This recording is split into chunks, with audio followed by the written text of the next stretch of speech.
Okay, but let me introduce Okay. you. Brooke Averick. Yes. Right? Okay, you have 2 podcasts. Brooke and Connor make a podcast. Are these lights blinding? No, I'm so good. Okay, good. Because I switched them around. Brooke and Connor make a podcast, Yes. and you're obsessed with Brooke. Yeah, Obsessed died recently. Did it? Yeah. Oh my God, I just listened to your recap. I was like in stitches. Oh my God, which one? The last one you put out of like Oh my all God. the best. Yes, it was such a good Oh, idea. the best stuff. Yeah, that was kind Yeah. of like goodbye. But it was a great run. Still there to Yeah. listen to if anyone wants. Totally. Was Yeah. it too much having 2? I am writing a book now, so it was a little bit too much just with the addition of that. Okay. Yeah. Yeah, that's where like all your energy is going. Yeah. Yes, because I feel like, which I have so many questions, but you openly talk about your depression. Oh, God, right? yeah. Same. And you do it in such like a cool, like I feel like you're so unbothered. Oh, thank you. In like the best way, because I feel like when we first started talking about mental health, it was like preachy, whatever, Right. you can do this, but now it's like it's fine to be depressed. We're all depressed. Yeah, we totally all are in different ways. Yeah, and like a bit like you love to read. I love to read. I'm depressed. Yeah, but you're those hilarious. are 2 big things. Yes. Thank you. So I saw. Wait. So you're writing another book in addition to the one that you just published? Okay, so the one I just announced. Okay. It's not published yet. Okay. It's just my first and only book that's coming out, and I don't know, but probably sometime in 2026. Okay. But yeah. it will be published. That's basically all that Okay, I good. have. Yeah, Yeah. totally. Because you have like deadlines. I have a deadline now. Yeah. I have an editor, so it's like a nice. real book, which Yes. is exciting. I saw just a snippet that's like it's Gen Z Bridget Jones, and I'm in and out of reading whatever, but that is the one book I've actually read twice. I've never read a book twice. And I've never even read Bridget Jones. I probably haven't? shouldn't even say that, Oh but my I've only God. watched the movies. I know the movies are so good. Yeah. Yeah. And I've actually only watched the first one, I think. You should watch. There's 3, Okay. right? And the first and the third are the best. First and the third, and then there's a new one. Is there? There's a new one, but they killed off. I don't. Bridget. Do you want me to tell you? Sure. They killed off Colin Firth, Which one was that? the husband, Oh, or the one that that's that's her not love Hugh Grant. interest? Yeah. Oh, okay. Right. Like, what are we doing? I think though that happened to the author, Okay, and so she's it really like really speaking from happened, and so experience. she's really writing her experience. into Totally. it. It's like Yeah. cathartic, but we're so attached to him. Right. It's like maybe you should keep that for yourself. Right. So maybe it's kind of sad, but yeah. yeah. Where did you get like the inspo? What's your writing Okay, process? so the book is basically, it's about this girl who's turning 30, and she has like very severe intimacy anxiety. Okay. So she hasn't lost her virginity yet. Okay. And so she's 30 days away from turning 30, and she's kind of having like a breakdown. And so she vows that She's in the like, I next need to get in the fucked. next 30 days she's going to get laid. And so the book is kind of just her trying to do that. oh my God, I can't wait. Yeah, That's so I'm good. excited. It's been so fun. Have you had this like idea for a long time? Kind of, just because like personally I struggle so much with that kind of stuff. I was gonna- like what- dating and sex. Yeah. What is like intimacy anxiety? It's basically like- just like in this book, she just like can't. She had kind of like a traumatic experience where she had a panic attack like at a young age. Yeah. With a boy, and then Terrifying. ever since then, just like hasn't been able to get close Like to a someone phobia. again, like a Yes. phobia kind of. Mm-hmm. So that is what that looks like in that book. Just like can't get close to anybody where there's like potential Yeah. for intimacy. Yeah. But for you, like, what's your mental illness like? Okay, I mean I have tons of different ones, Okay. but I would say my mental illness, similar to that, it's just like the thought of like going on a date Yeah. is like feels like almost impossible. Totally. Like any sort of like real intimacy is so scary to me. Yeah. Yeah. But I'm really needing to push through that this year. like, what happens when you're on the date? Does alcohol help? Does anything help you push through? I haven't been on a date probably since middle school. Damn, you started early though. Yeah, but that was just like a camp type of like. Okay, you yes, have no choice at romance. camp. A camp Right. romance. I've never been on like a sit down like dinner date, and like the Yeah. longer that's gone on, Right. the more The it's like harder. I can't. Like I just would love to meet someone Yeah. naturally, Totally. but it's not seeming like so. You're like a possibility. so like the online aspect for you is now like complicating it, making it worse because you don't want to go eat with a stranger. Kind of. But I do feel like it's getting to the point where it's like it doesn't matter that I don't want that. Like I might just have to. Yeah. But I'm on Hinge. Yeah. I wanted to watch that episode with Becca. I saw a clip where she was going through it. How's Hinge? I'm having a really hard time. I feel like, I think just like everything, dating apps will come back. But right now, they're like, people are like, whatever, dating apps are out. Just also, it's hard because you're straight. I know. It's so challenging. Yes. Like the men these days, I don't, like, obviously, it's like, are we waking up as women or are the men getting worse? I think all the good ones, like, if there are any, have to be taken because there's just such a higher demand for them. Yes, especially at like 27, 28 years old, I feel like. Totally, but why is there such a small pool of good ones? I don't know. There's so many good women. I know. I know. Yes. Like I look at all my friends and we're all single and I'm like, these women are just like so amazing. How is it possible? Right. Like at least you're in good company. Right. But also I don't know. I'm like if it is making anyone feel any better. I don't. That's straight. But are you bisexual? Would you be interested? Do you want us to go through our lesbian friends? You like practice. If I. Like I don't know if it's like insensitive to say like I wish because I think that would really you can be insensitive so much. That would be so much easier for me. I just feel so much more comfortable around women. Yes. And I've tried to kind of think that way, but I don't think I'm gay. Yeah, totally. I know it happens. It happens. Yeah. And it is like it's hard meeting dudes in LA. That's what people say. Yeah, I think so too. And all of like my friends are gay. So there aren't any straights in anyone's circle. Vicinity. Yes. Yeah. Even like all my friends of friends are gay too. So it's like I don't know where any straight would be. No, that's how I am too. Yeah. Like my straight girlfriends, I'm like, I'm sorry. Yeah. Like I just don't know. How did you meet Robbie? We met outside of a bar.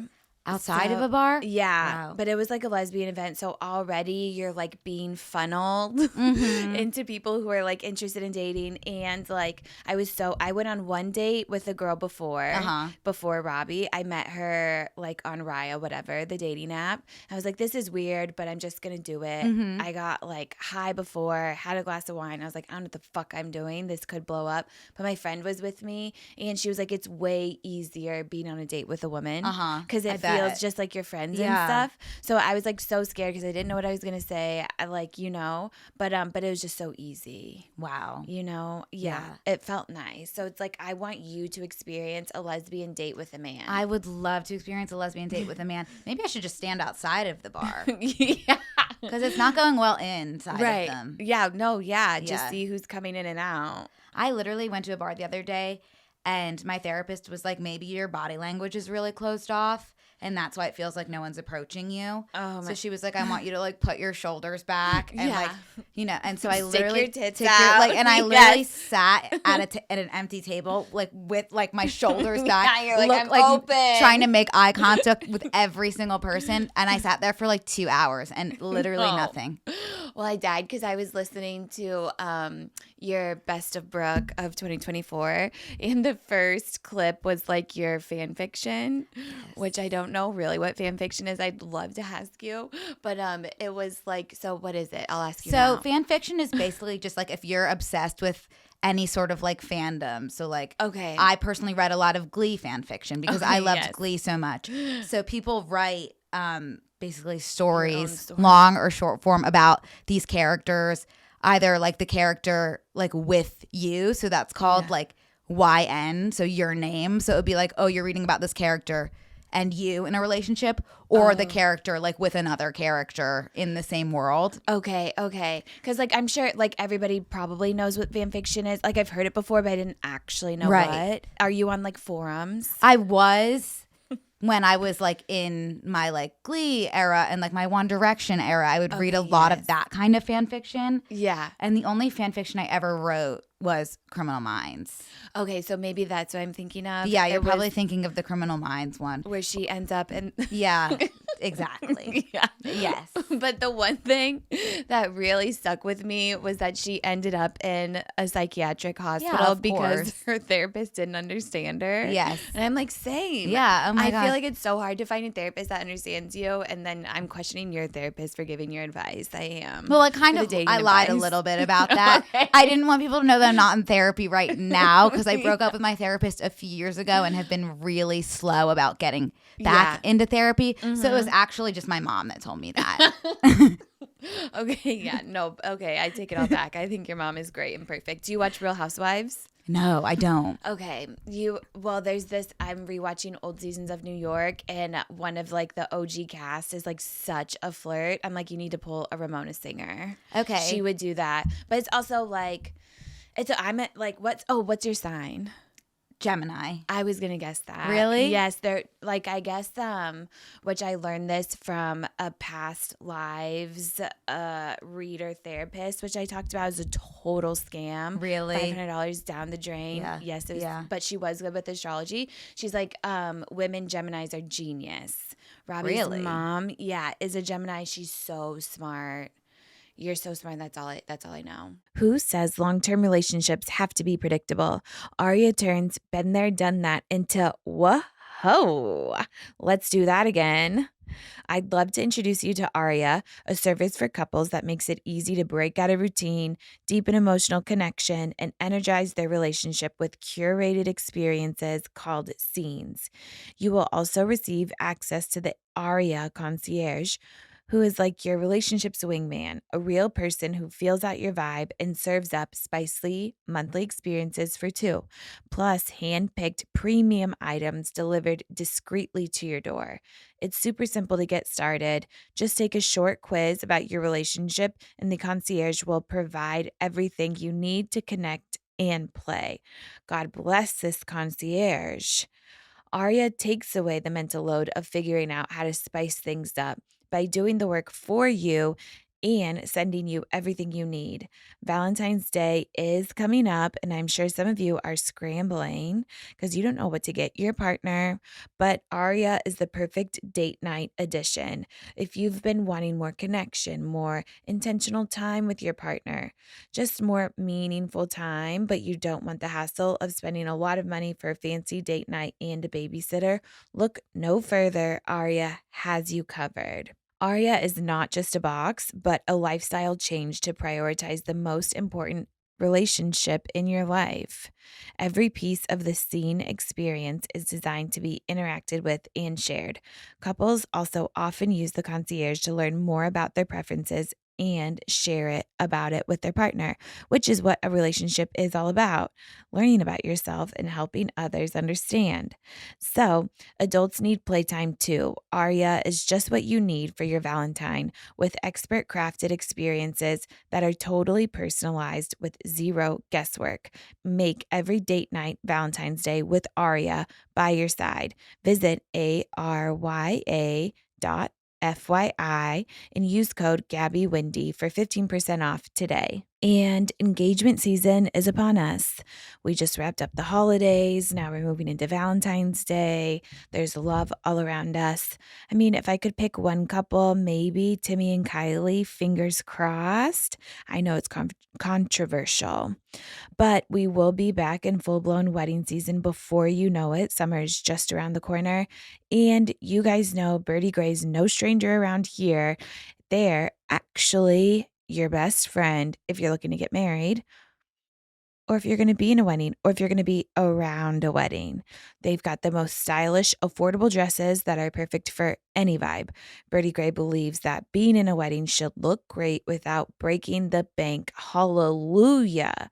That's why all of their bridesmaids dresses start at just $99, and each one is more stunning than the next. They come in all of the colors: champagne, greens, pastels, pinks, purples, blues, you name it. They even have dresses for black tie weddings, or they have more floral options for garden party vibes. Basically, you just do not have to look anywhere else. They also have a stunning collection of really budget-friendly little white dresses, all under $150. They have something for all bridal events, from engagement photos to the bachelorette and even the wedding after party. My favorite are their cute little PJs for all your girls so you guys can match in the bridal suite or just lounge around in style. And best of all, Birdie Gray offers free fabric color swatches to nail the perfect bridesmaid dress look for the crew. So visit www.birdiegray.com now to get your first 6 swatches for free. Available for a limited time only. That's BIRDYGREY.com. Find the bridesmaid dresses perfect for you. Oh, thank you. What are you? Yeah, I'm a Capricorn. And what does that mean for you? I think I don't want to say judgy. I'm a little closed off until you get to know me. So when you're talking about body language, I'm always like this. I feel like you're so open. It could be like I'm an Aries rising. Do you do astrology? No, but I know that I'm a Cancer. I was going to add, those are my 2 for you. Just because you're really funny. You're smart, the Gemini, and I can also, you have emotional attachment to things. Me reading you, I've listened. You're I mean, it sounds really good. Yes. The thing with astrology, though, is that everything I read could apply totally to anyone. I feel like not to, but I don't know. Yeah. No, I know. You kind of I only know about myself and you have to pick and choose. Right. Okay, but back to, so what are your mental illnesses? I'll tell you mine too. Okay, I have a ton. Basically, let me just take you back a while ago. Yeah. So I guess it all started when I was young. I thought that, I guess I was 5 because it was 2001. I thought that I was responsible for 9/11.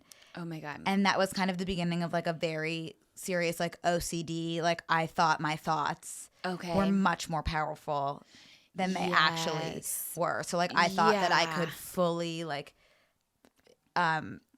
start full terrorist attacks in my head. If I had a negative thought, or if I thought I hate my mom, I thought she was gonna die. Okay. And all that kind of stuff. Yes, and then that kind of transitioned to I got really scared of being sick because I thought that if I thought about being sick, then I would be sick. Happen. So for it's probably a self-fulfilling almost prophecy. I have similar things, but when it starts young. When it starts young, it was really hard because I barely left the house when I was young. I struggled in school because I always I carried around a trash can just because I was scared that I was going to throw up. Just really isolating stuff from a young age of living with anxiety. And that very severe piece got better, but obviously it's carried over in different ways. I still really struggle with intrusive thoughts and not listening to my thoughts all the time. Yeah. And then there's just a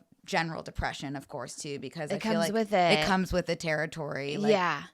Yes, because I just get so depressed about the things that I feel I'm limiting myself on. And then I also just have such a generalized anxiety, social anxiety. Same. And then obviously the dating stuff. I just am I think that's part of the believing my thoughts too much because I just have been telling myself I can't go on a date and now I can't. Yeah. It becomes too real. Yeah. Are you on medication? Yes. Okay, what kind of meds?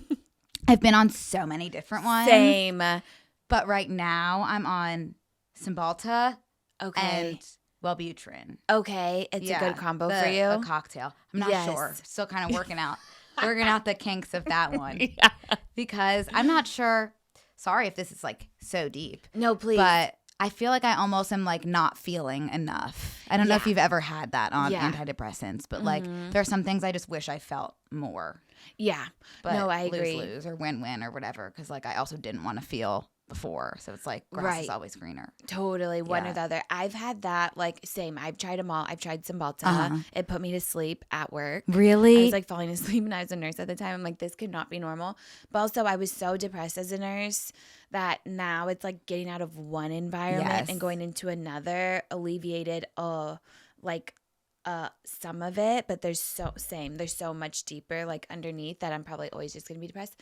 But I've tried it all. SSRIs gave me that, like the anhedonia. What's that? That's what you're describing. Oh my God, I didn't know there was a word for it. Yeah, it's like a side effect from antidepressants where you just like you feel like you're not feeling enough. Yeah, I got that with SSRIs, so I haven't really been back to them. I've tried Lexapro, made me way worse because I don't even know because I feel like I can't like articulate what's going on to a therapist. I know, it's so hard. It's so hard, and everyone's different. But same, I have like intrusive thoughts. Like I'm a terrified of people. I'm like, what do you want from me? My mom never loved me. Yeah. Like, please just find me a drug. You know? Yes. Like, I'm sick of like I'm just even on the wave of like, have you tried CBT, cognitive behavioral therapy? Yeah. Like, it doesn't work for me. No. I know it works for a lot of people, but I think like I think I can speak for you too. Like our anxiety might be so like irrational sometimes that it just like I know how to like think rationally, and I've learned like the thoughts that I'm supposed to have, but it doesn't mean anything to me. Right. No, same. Yeah. It's like you can like people are like you can practice your way out of it. I tried. Same. Yeah. Like obviously we've got her. Like you're so good at gaslighting yourself. I really like, too good because now you can't get out of it. Totally. But I'm on Lamictal now. I've heard of that one. Yeah, it's kind of like I don't know if it's been gatekept or an underdog or like it does make your immune system I think a little depressed. So I get sick a lot more easier now. Really? But it's the most stable I've felt. But it doesn't. So I'm on Lamictal and gabapentin. Okay. I have some gabapentin on the side. Kind of like a la carte. Yeah, literally. That's it. And propranolol. Yeah, of course, that one too. Yes, yeah. But that one really puts me to sleep, which I don't think is normal. Yeah, no, I don't think so. Yeah. Yeah. I don't think so at all. No, do you have like low blood pressure? Which is a good I don't thing, know, but actually. I honestly I would not be surprised if I could just convince myself I'm tired and it's not the medicine. And it's so funny you say that because also I am so susceptible to placebo effect, which sometimes I love. So I'm like, oh my God, I feel better. But then afterwards I'm like, okay, I don't feel any different. Yeah. So maybe, yeah. But also propranolol can make me tired. It lowers your heart rate. Yeah. So you don't get it. You're probably not getting enough blood flow to your brain.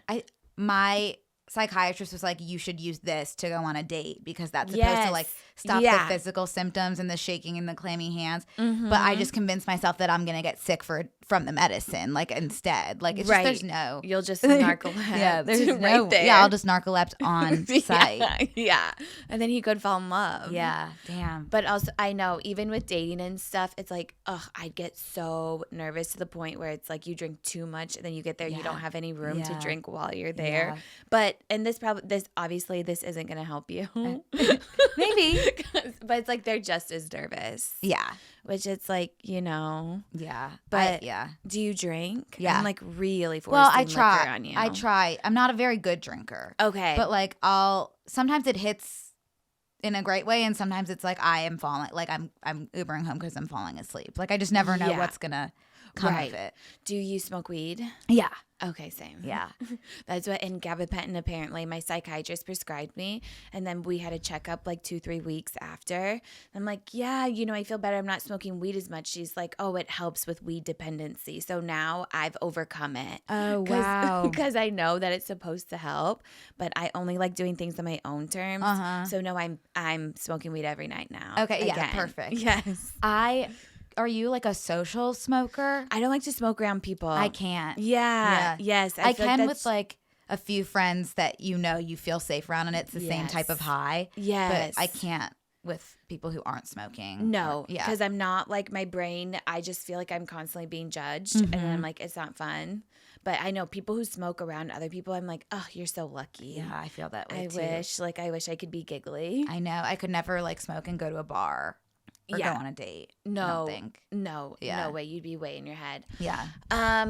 What else was I was just like listening. Oh my God. Also, it's crazy. Well, I guess maybe we'll talk about mental illness. Sure. I don't want to call it mental health anymore because it's like the absence of health for me. Yeah.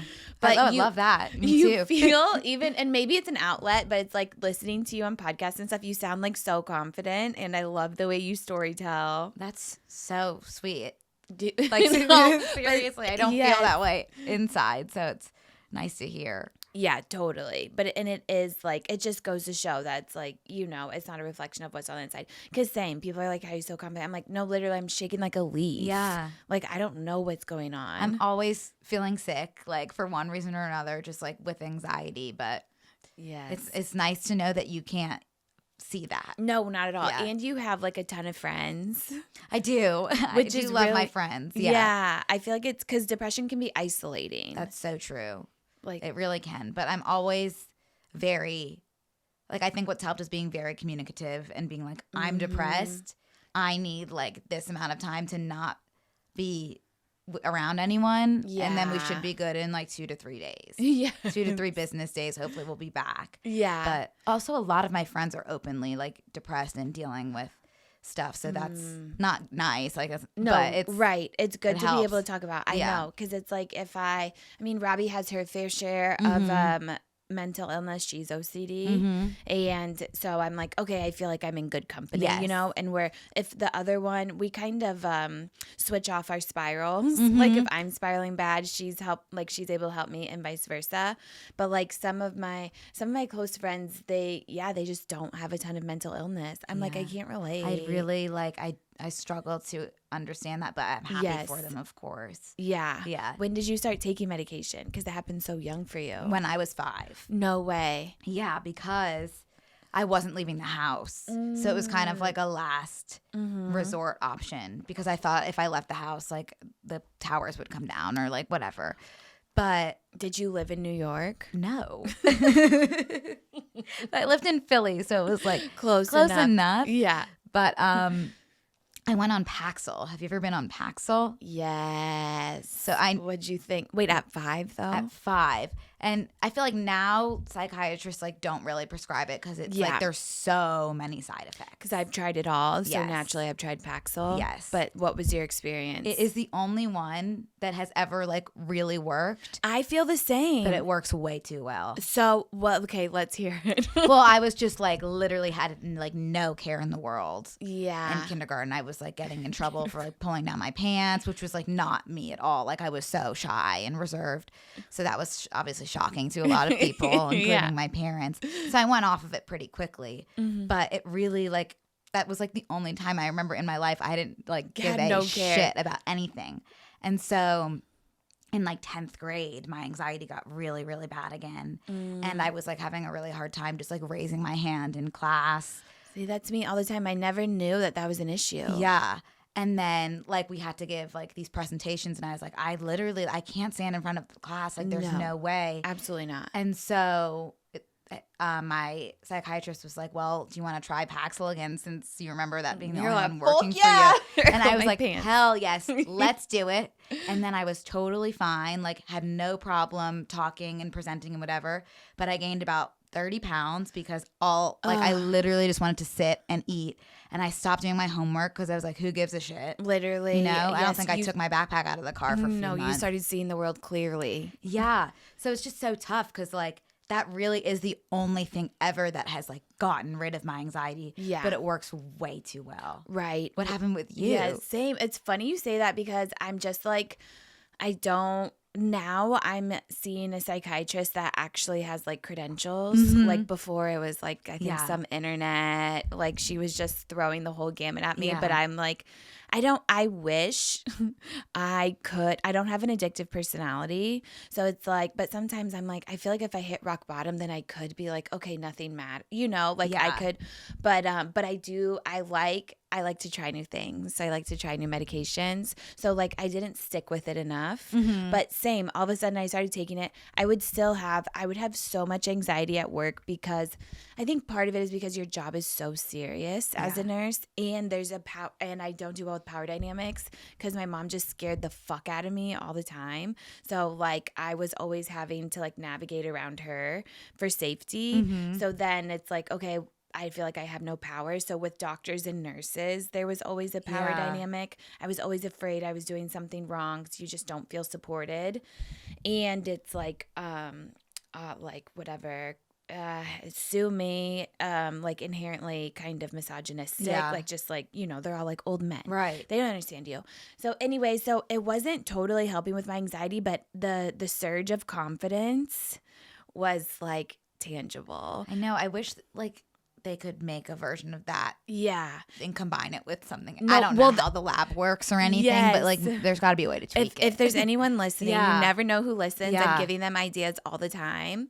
But you can take Lamictal with an SS because I think Paxil is technically an SSRI, and but it like put me to sleep. But also, I was a nurse working like 50 hours a week. Yeah. I'm like maybe that I was could have done tired. it. Yeah. But I just remember vividly like you have such a good memory, but I have no memory. I think because trauma. Mm-hmm. But like if I was a travel nurse at the time, so I was always confused, and every room I walked into was like where I would like you become so naturally funny, which is like what we want to do. Yeah, that's true. So like I missed that part. And because I don't even know what happened, but I guess my guard was so down that I could finally for once say what I thought. I know. I missed that too. But I know I'm always one appointment away from asking for Paxil, which I have an appointment in 2 days and I could do it. I could do something funny. I know. I'm wondering like because my psychiatrist had said something once about like trying just like a little tiny bit. Yeah, you're like foaming at the mouth. I'm like shaking please, like yes. And I'm too scared because now like the thought of like gaining 30 pounds, I'm like I really am not in the mood right now to do that. Yeah, the weight gain of like SSRIs is just like so like it feels diabolical. It really is, and that's why Cymbalta's an SNRI or something like that. So that's been helpful for me in that regard. Mm-hmm. But have you ever been on Wellbutrin? Yeah. It made my anxiety worse. Okay, that happens with some people, I think, because it's like an upper. Yes, but you feel fine with it? I'm so low energy. Okay, that it helps. I needed a little bit of pep in my step, so that's been that one has helped me. No, I wish I have like in my one box. I gave away a ton of my boxes because Robbie moved in, and I gave away to her sister was going up. Robbie has a tiny house in Lake Arrowhead, so I brought all my keepsakes there. But what I kept was like my pharmacy. It's an assortment of old Wellbutrin. I've tried this crazy drug, Strattera. Oh, I've never even heard of that one. Oh my God. It's also an SNRI. Did you feel when you adjusted to it, was it like hard? To which one? To Cymbalta. I don't. As an SNRI, did you feel like I definitely felt less tired. Okay, but I think that's the biggest thing, the biggest difference, which is good for me. Yeah. But the what's the name for not feeling things? Anhedonia. My anhedonia is new. Like I didn't have that on the SSRIs. Yeah. That is in SNRIs are because it's norepinephrine is the N, right? Yeah. Which is like it feels all the SNRIs I've been on I've had a crazy adjustment. Like my head, I love it. I love to feel anything different because I'm just not feeling a lot of times. That's so interesting. Yeah, so I love like a medication adjustment. I love a medication change that makes me just feel like kind of not even crazy, just different. But this Strattera is like because I've tried, obviously, like Ritalin, Adderall, just like makes. Do you have ADHD? No. I like, do we believe in that still? And ADHD? Yeah. Well, it's tough because like now, like on TikTok, everyone has ADHD. Right. And everyone has everything too, which is really like hard. We're all fucked up and weird. And I've like been having a hard time. Like I know other people have mental illness, of course, not invalidating that at all. No, yeah. But like when people are like, oh, I'm so OCD, and people diagnosing themselves with OCD, I like sometimes I'm like you have no idea like what it means, and that's been really hard recently. Keep hearing people say that, and then like having struggled like with that for so long. You know how real it is, and just like how many layers. It's like you had like your initial OCD about the Twin Towers, and then you didn't leave the house, of course, and then this leads to that. It's and like it's not just like you want to keep things clean, right? You guys know a bloat woke up for no reason and feel like you can't breathe because all of the air feels like it's in your gut. But you didn't even get to enjoy a big pasta meal last night, so there's no reasoning behind it. I never know what the cause is because it can happen at any point, it seems, unrelated to my period, and truly I am over it. Well, DS-01 has helped extremely with maintaining a healthy gut and digestion. So look no further. It's easy to fit into my routine, which I like. I just have it after a cup of coffee and then I don't have to think about it again. And I feel like DS-01 has significantly improved my digestion. I just feel more regular. I feel lighter, if you know what I mean. DS-01 is formulated with strains clinically validated to reduce abdominal bloating and intermittent constipation after 2 weeks. Speaking to me. It also includes strains shown to support clearer, healthier looking skin in as little as 12 weeks. DS-01 is loved by their members. 92% of members have recommended DS-01 to a friend or family member. And it's shown to increase good gut bacteria by 4.6 times or over 400%. Those are impressive numbers. Get ahead of the new year with a routine that helps you now by going to seed.com/Gabby and use code 25Gabby to get 25% off your first month. That's 25% off your first month of Seed's DS-01 Daily Synbiotic at seed.com/Gabby, code 25Gabby. Around here, we love Lumi. You guys know I've talked about it before and I'm going to talk about it again. And if there's one thing I will definitely bring with me into 2025, it's Lumi whole body deodorant. I perspire, and sometimes when that happens, my right armpit is an offender of a stench, if you will. But when I use Lumi, I do not have to worry about it if I know I'm going into a stressful situation. I'm nervous for a podcast guest. I'm going to meet some of Robbie's family. If I put on Lumi deodorant, I can raise my hands over my head and feel confident while doing it, knowing that there isn't going to be some kind of smell emanating and scare these people away. It's safe to use anywhere on your body, your pits, underboobs, thigh folds, belly buttons, butt cracks, vulvas, and feet. Can you believe it? It was created by an OBGYN who saw firsthand how normal BO was being misdiagnosed and mistreated. It's clinically proven to block odor all day and control odor for up to 72 hours, and I can truly speak to that. I feel like if I put it on, I have a good 3 days of smelling like a daisy. Lumi also has different deodorant product options. They have a solid deodorant stick, they have a sweat control deodorant, and a spray deodorant. All products are baking soda free and paraben free. They're pH balanced, so they're safe to use below the waist. Lumi Starter Pack is perfect for new customers. It comes with a solid stick deodorant, cream tube deodorant, 2 free products of your choice, like a mini body wash and deodorant wipes, and free shipping. As a special offer for listeners, new customers get 15% off all Lumi products with our exclusive code. And if you combine the 15% off with the already discounted starter pack, that equals over 40% off their starter pack. Use code GabbyWendy for 15% off your first purchase at LumiDeodorant.com. That's code GabbyWendy at LumiDeodorant.com. Please support our show and tell them we sent you. Smell fresher, stay drier, and boost your confidence from head to toe with Lumi. You know? Yeah. But that's how, no, I don't have ADHD, but it does, like, I like to be concentrated. Because I feel like depression is just like, I get the, I have no interest in anything. Yes. Like me having a hobby, fuck no. Maybe now my one hobby is like housewives. I was going to ask you any hobbies now. Yeah, I do like to read. Is that new? I heard you talking about Twilight too in your recap about how it's like, I'm not a Mormon, but I thought it was interesting. It's like based in Mormonism. Oh yeah. Yeah. There's a lot of people think that it's like just like complete Mormon propaganda. Yeah. The last one. Okay. Because it's like very pro-life, her keeping the baby even though it's going to kill her. Oh, fuck. Yeah. I never got that far. I'm like, I always just like, I can stop reading books. I don't, you know, I do halfway and then I walk away forever. Oh my God, Gabby. I know you could never. I could never. Yes. Yeah. But I admire that because there are so many books that I'm like, this is a waste of time. I don't like it. Yeah. And I'm torturing myself finishing it because I I have to be able to log it on Goodreads to say that I finished the whole thing. Yes, no, there's like a guilt attached. Yeah. I'm like a serial offender. I'm in between 2 books right now, but I am trying to get better at it. But I feel like Twilight was one of my first reads. And I was like, oh my God, maybe this is why. Because I'm not like religious, but for some reason I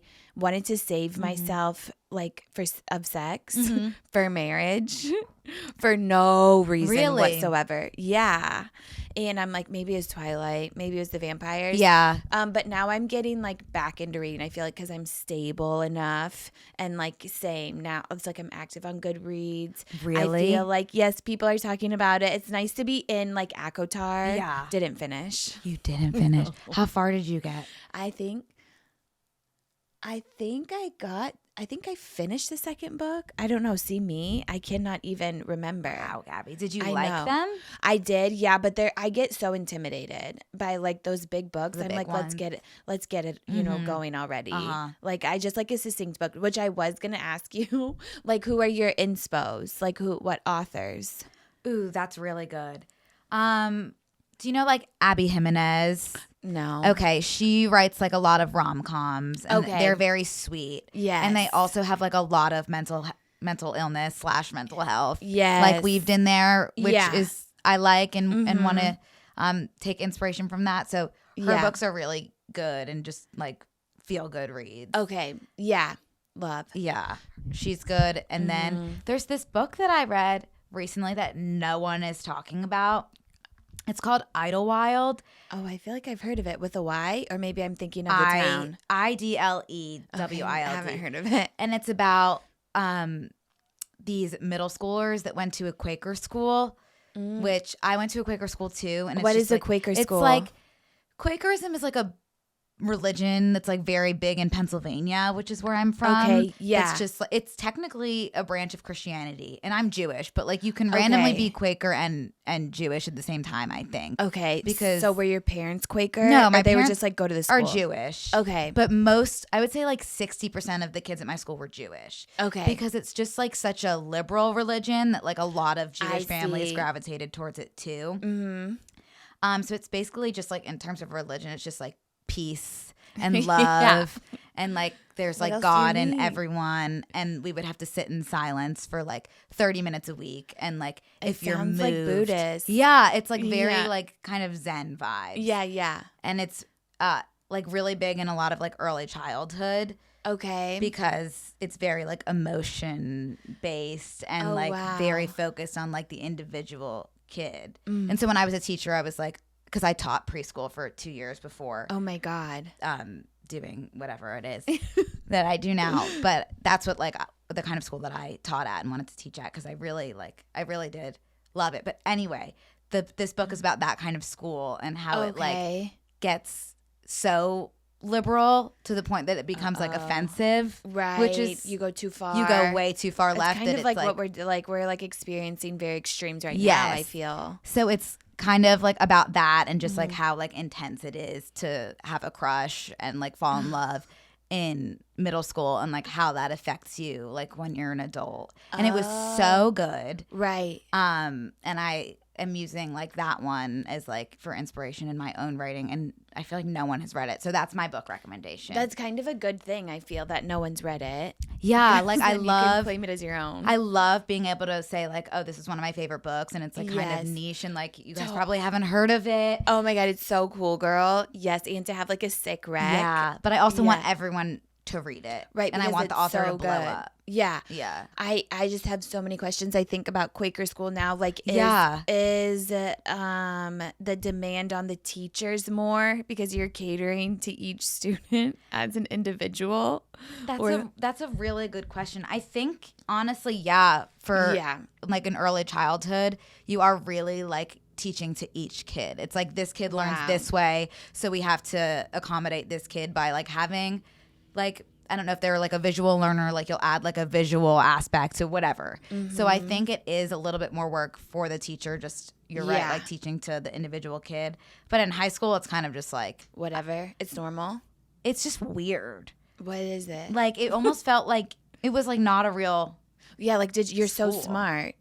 That's really sweet of you. I don't feel that way a lot of the time, but it was almost like summer camp. Like some of it was like just like, we trust you to do what you want with this time. And it's like, I don't think you should. Right. Trust me. Yeah. And it was very gay too. Okay. And so the book is very gay too, that book. I love that. Yeah. So did you had crushes in school? I had a crush on almost everyone. Yeah.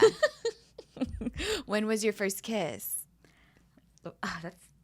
I think I was 18. Okay. So really, really late bloomer. But that's okay. Yeah. Oh God, totally. Yeah. Yeah. Totally.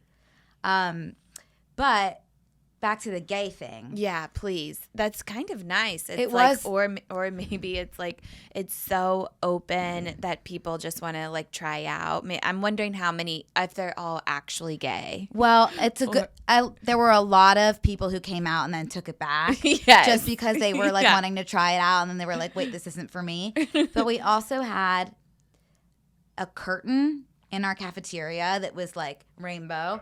And it was the coming out curtain, and you could come out as like whatever you wanted. So you could like, it was like a metaphor, I guess, or symbol. Yeah. So you would walk through the curtain and then be like, I'm gay or I'm an ally. Which was really interesting. Did you ever come out as anything? I came out as an ally. Okay. And then like, what were the vibes? Were you like, did you have a speech? Were you excited to do it? Were people watching? Well, some people would take a picture because there were signs that you could pick up, and it was like, I'm a lesbian, or like, I'm gay, I'm an ally. And they would like just post it on Facebook. Okay. That's nice. Which is interesting. And then most of the time people would come out at meeting for worship, which is that 30 minutes of silence. Okay. So most people would stand up and just be like, I'm gay. Okay. And then sit back down. Like after a couple minutes of like meditation, like they had an awakening? Or yeah. Like at the beginning? It's like was probably something they were sitting on and waiting to do for a while. Wow. Yeah. And I mean, it really is amazing. Yes. That there's like such a safe place for being gay. Yeah, really, it was amazing. Truly, I loved it there. Yeah. Wow. I can't believe it. It's like, obviously, there's not more schools like that just because nobody's open-minded enough. Right. But it really sounds like such a good experience. It really was such a good experience. And then there were, of course, like a lot of times where it went like too far. Yeah. One of my other favorite stories that I know about you, which I actually saw on TikTok, and I think it was on Brooke and Connor, so it didn't make the obsessed like cut. But I don't know if you used any of those clips, but I wish you would have snuck, maybe, honestly. I think. But when you were, I don't know if you know where I'm going. I don't. I'm so excited. When you were in third grade and you were in keyboard class. Oh, and I farted. Yeah. Yeah. That one was tough. Yeah. That was a tough look. But I think about it a lot, too. But also never admitted it. Like, you stood on your ground. Yeah. You doubled down. Yeah. Like, that's the confidence I'm talking about.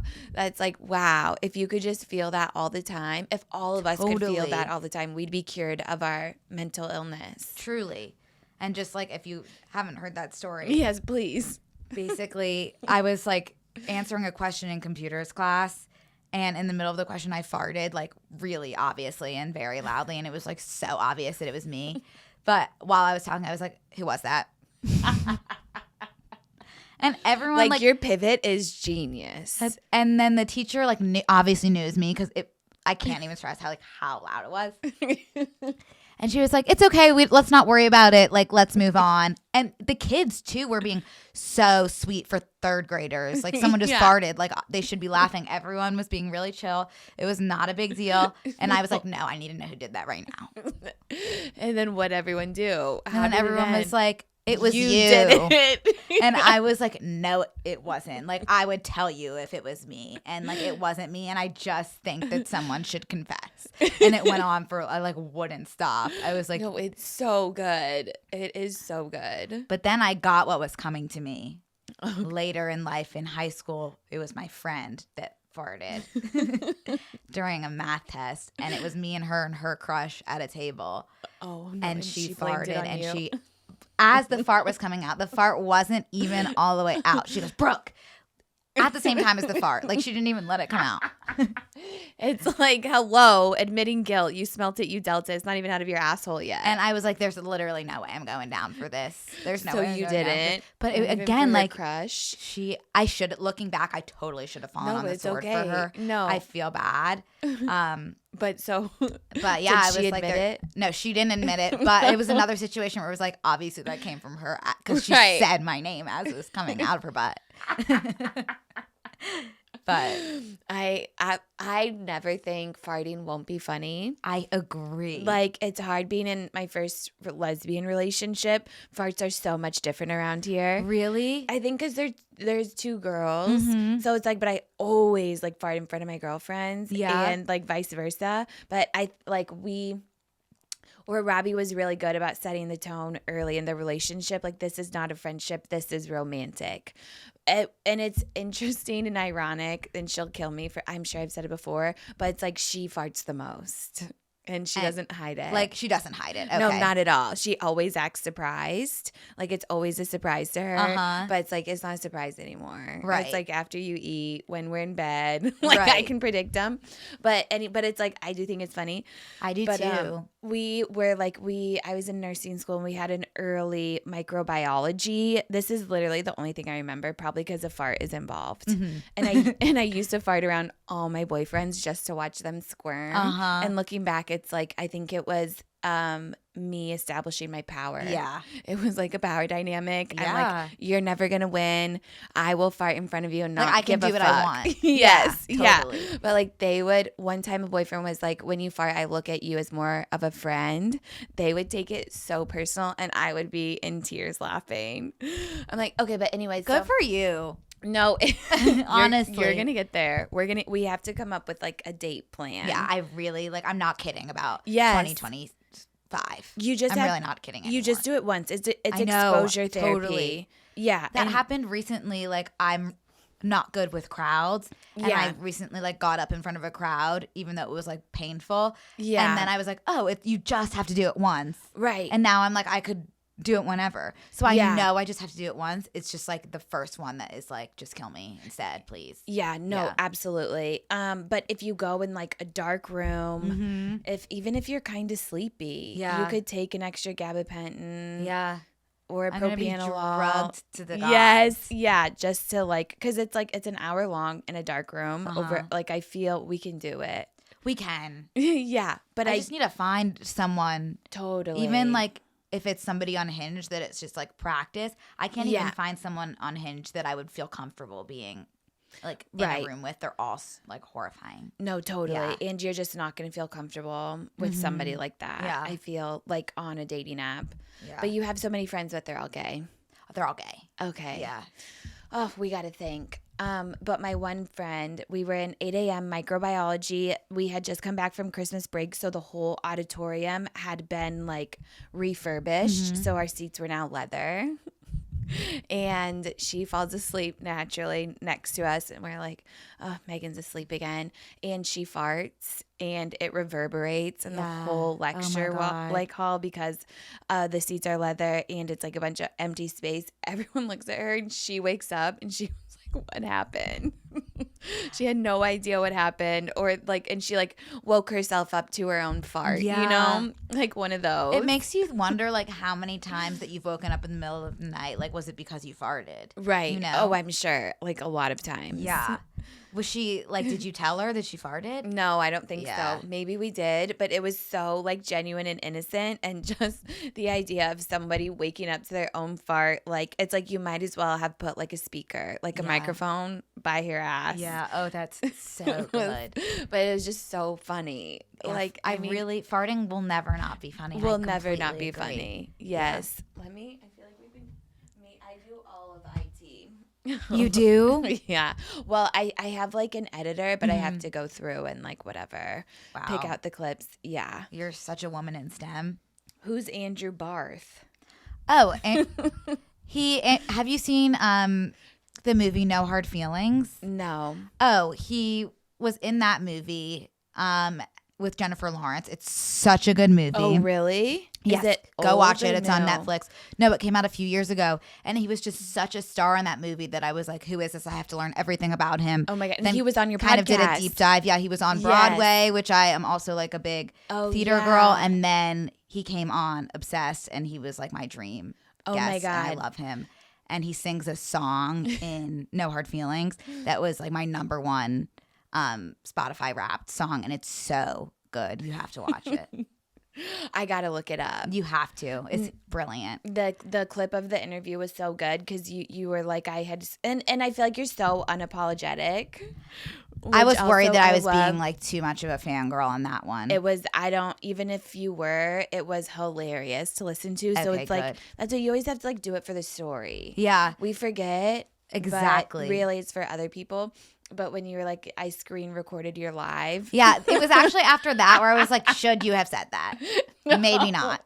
Maybe not. He was so nice he's about it. He is truly, he's the sweetest boy in the whole world. There was like maybe a half a second of like deafening silence. Deafening. And then he was like, thank you so much. Yeah, he's so sweet and like truly didn't make me feel like too much, which is so good. No, and like that's what you get into. I mean, how did you like reach out to him over? No, he reached out to me, and I was like beside myself because I had been just like obsessing over that movie and him and the song. The song is, you know, the song Maneater, not Nelly Furtado, but the one, oh, here she comes. Yeah, he sings that, but at the piano and like really slowly, and it's just so good. And it's all I listened to. Wow. And so I was probably listening to it when he DM'd me, and he was like, thank you so much for like all the nice things you've said about me, because I obviously wouldn't shut up about the movie and him. And he was like, I'd love to come on the podcast. And I was like, oh my God. Yeah, and I didn't sleep for 2 weeks. Oh my God, I love when stuff like that happens. It hasn't really happened to me yet. It will. But it's like amazing. Yesterday I just saw this Trisha Paytas started following me back. Yes, which is huge. That's really big. For me, right? Because she's just such like, and she's having like a moment. I feel like she's like a cultural icon.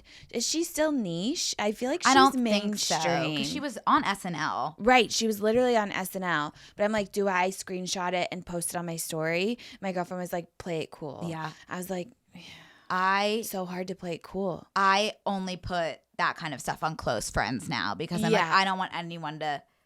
It's like almost like power dynamic too, because it's like totally you got to maintain your power. I want to have some power too. Like I don't want, you know. Yeah, which is like such a big thing I feel like around here. Yeah, because I always like I have an inferiority complex, but I'm working on my superiority complex. I want to do that too. Yeah, it's like how do you do it? I don't know. I don't know. Like it's all like mind games. I really think so too. Who's like your dream man? My dream man.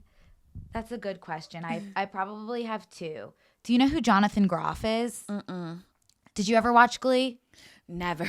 Okay, so he's like kind of in that space and another like Broadway guy. Have you seen, speaking of Broadway, it's what is it? Oh, Mary? No, I haven't seen it yet. Oh my God. Have you? Yes, we saw because Robbie knows Cole Escola. So she was able to get us tickets because I think it's like, I don't know, been sold out or whatever.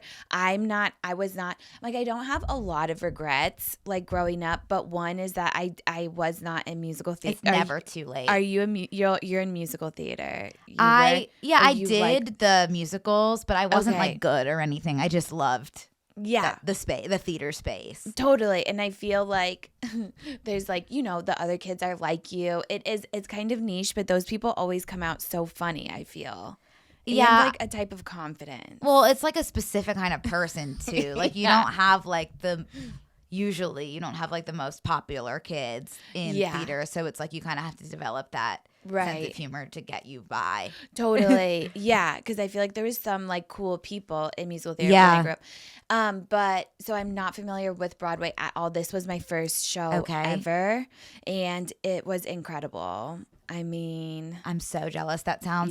It sounds so good. Yeah, and that's such a good one to be able to see. Yes. I feel like an asshole kind of being like, this is my first and talking about it, like without an appreciation, because I actually think it's like a piece of history. I think it's like going to go like, even for people who love, and I'm like, I've only ever seen this one, but it was so funny. It was so well done. The plot is amazing. He's amazing. I feel like it's just like a once in a lifetime thing. Nothing makes me happier than like somebody who like wasn't into musical theater, like seeing something that kind of like turns them. Yeah. It really like brings me such joy. Like I'm so happy you saw that. You're like, you do it. Oh no. Who is it? Oh, he's gonna come around this way. Oh, perfect. Yeah. But and Wicked. I saw you at the Wicked premiere and you're a huge Wicked fan. I love Wicked. I've never seen Wicked either. Robbie won't see it? No. So I should go by myself. Yeah. It's a perfect like first show. Yeah. Yeah. Even though it's technically your second, it's the perfect one to like really ease you into the rest of them. Yes. Yeah. And the movie. Did you see the movie? No. Oh, I don't know what to tell people like that haven't seen the show. Like I don't know if it would be better to see the show first. Maybe you can just see the movie. Yeah. No, that's good advice. The movie's so good. I want to see Ariana Grande. I heard her like comedic time in it is so good. She's amazing. So I just want to go for her. And I love seeing like anybody painted green. Yeah. Okay. Have you always loved that? I think so. Who else? Guardians of the Galaxy. Yeah. Yeah. Okay. She was green. Yeah. And then when I was on Dancing with the Stars, I wanted to be her. So then I was green. I forgot about that, and I remember that. Do you? Yeah. Yeah. Val was so pissed, my partner. Did he get green on him? No, but it was like whatever. They take dance so seriously. So like we were doing a hard dance, the quick step. Yeah. And like, which isn't that fun to do. It's like if you're going to be green during a dance and throw away, I think it should be the quick step. This is getting very specific. But he's like, we have to do the quick step again when you're not some green bitch. Wow. I was like, I loved being a green bitch. Yeah, that sounds really fun to be a green bitch. Yeah. Yeah. I can't believe you watched.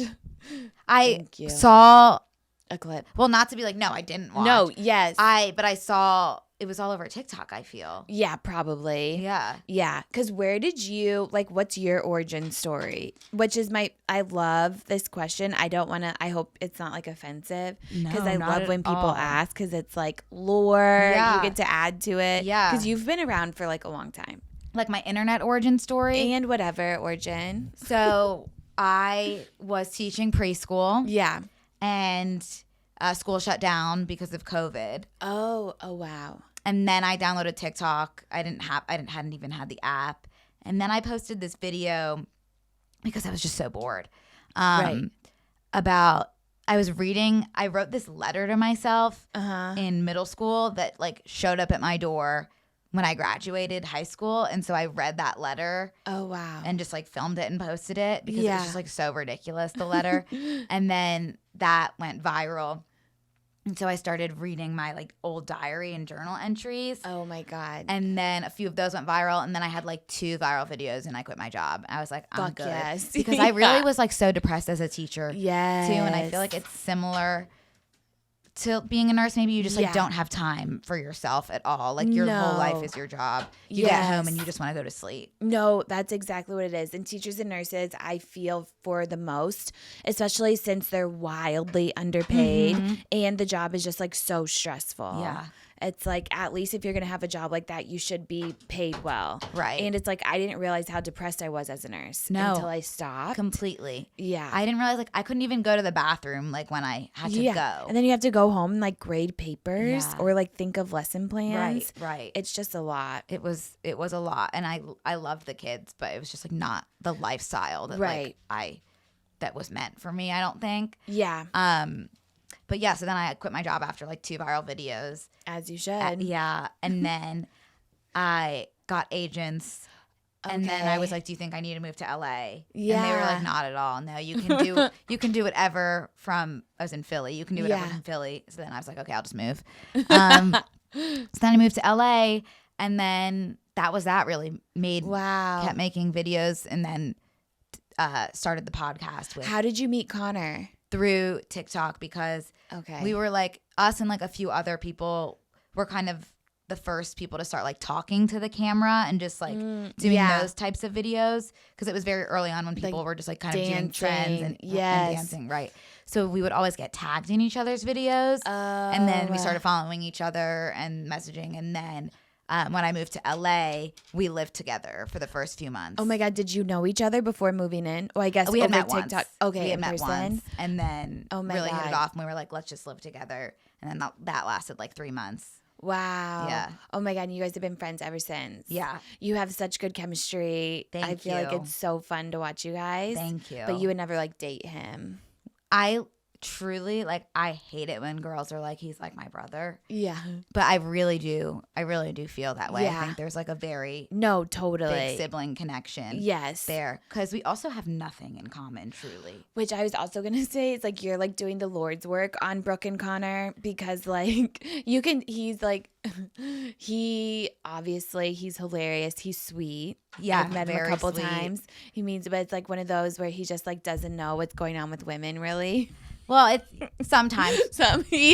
But like he's always down to learn. He really is. Yes, which is all we're asking right. for. So the two of you together is like this is what everyone needs to be watching. Right. I think he takes it and he does. He takes it in stride, and I think that's what makes it work. Is that because we have nothing in common? Yeah. There's so much to be shared and explained. Yes. And it makes it funny when. When we don't know what the other's talking about. Yeah. Yeah. No, it's amazing. Yeah. Thank you. Yeah. Well, I think we're good. That flew by. Did it? Yeah. Oh my God, good. Yeah, I feel like we could talk forever. I would love to. Yes. Yeah. Well, where can we find you? Okay. I have a podcast called Where Should I Look? Yes, okay. It's like a wide lens. Okay. Yeah. I have a podcast called Brooke and Connor Make a Podcast. And that's anywhere that you can get podcasts. And you can follow me on Instagram if you want. That's Brooke Averick. And TikTok is Lady Efron. Love it. Thank you so much. Thank you so much, Gabby. That was so fun. Oh my God, so fun.